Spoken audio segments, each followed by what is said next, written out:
In the following videos, we'll be looking at how to tutor on NetLanguages courses, the process involved in carrying out the writing and speaking tutorials, sending feedback and recording marks on the platform. So, to do that, we can start at the beginning of the process. At the start of a course, the tutor sends each student an email, a welcome message via the platform mail system, giving information about the course.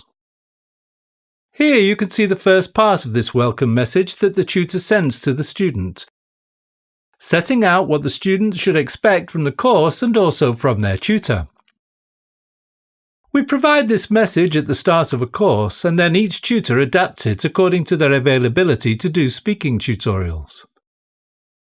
Okay, so the message starts, "Dear," and then the tutor fills in the name of the student. "Welcome to your online English course. My name is, and I will be your tutor on this course.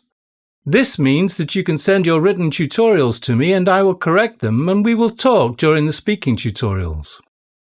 You can read some information about me and see a photo of me if you click on My Tutor on the platform."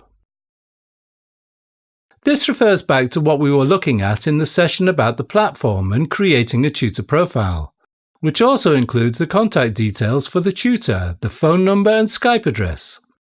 Right, now there's information about the course. You have access to a complete level which corresponds to 10 units, a mid and a final test. So, if they have access to just half a level, you have to change this part of the message accordingly.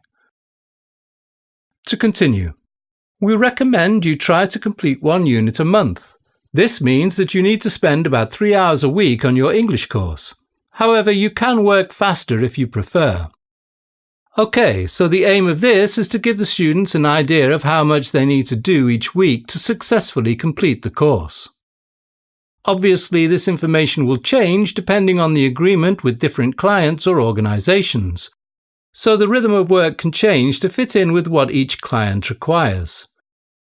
But if an individual student signs up for a complete level of a general English course on the website, they automatically get access to the course material for 12 months. So the calculation of how long to spend each week on the course is based on that. Now to continue reading through the message. To begin the course, click on Unit 1 of the course and go into the section Start. You can work through the exercises at your own pace as long as you keep to the timetable. Once you have finished the Start section, continue with the next section, Reading, etc. So this is to make sure that the students know how to get started and work through the course material. In each unit, there are 2 writing tutorials, Writing Tutorial 1 and Writing Tutorial 2.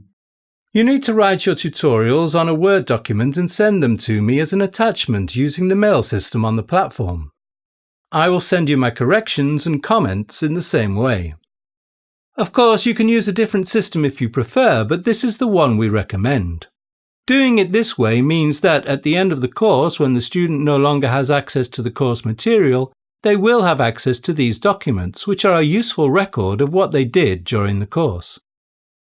You will have a speaking tutorial at the end of each unit, Speaking Tutorial. The speaking tutorial will take about 20 minutes. This means that you Skype, recommended, or phone me and we can talk. Arrange the speaking tutorial by mail. Look at my timetable below and then send me a message like this. "Dear Peter, can we have a phone tutorial on Thursday the 13th of March at 11 a.m? I will tell you if this is okay or not. Here are the times that I am free to do speaking tutorials." So here the idea is that you list the days and times when you are available to do the speaking tutorials. That doesn't mean to say that you always have to be available at those times. It just means that you are providing the student with a certain amount of flexibility. After all, these are online courses. So if you restrict your availability to a very small window of opportunity, then it's a bit of a contradiction. You can always respond if necessary and say that you have another tutorial at that time and negotiate a different day or time. Okay, if these times are not convenient, please contact me and tell me when you are available to do the speaking tutorials. My phone number is, and my Skype ID is. Please send me a message before you phone me. If you want to talk by Skype, please send me your Skype ID. Please note that once your speaking tutorial has been confirmed, if you need to cancel and rearrange it, you need to do this at least 24 hours in advance.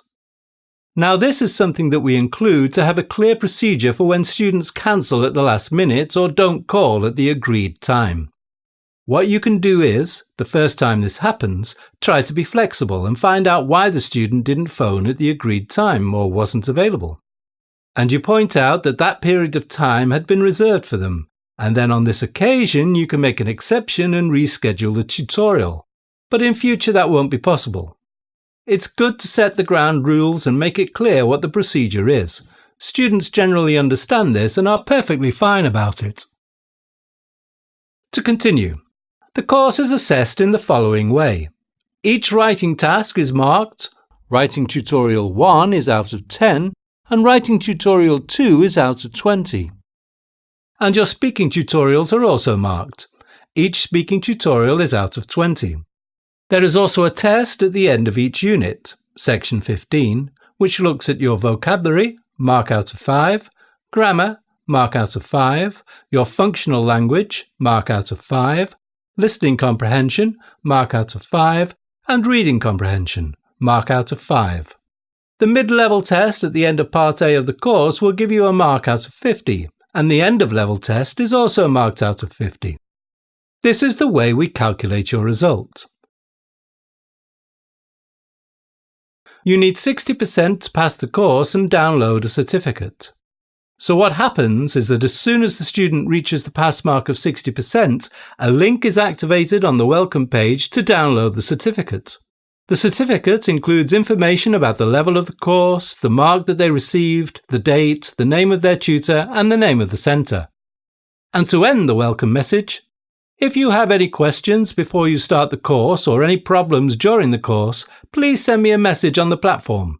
I will try to answer your message quickly. Could you now send me a message to confirm you have received this information? I hope you enjoy your Net Languages course.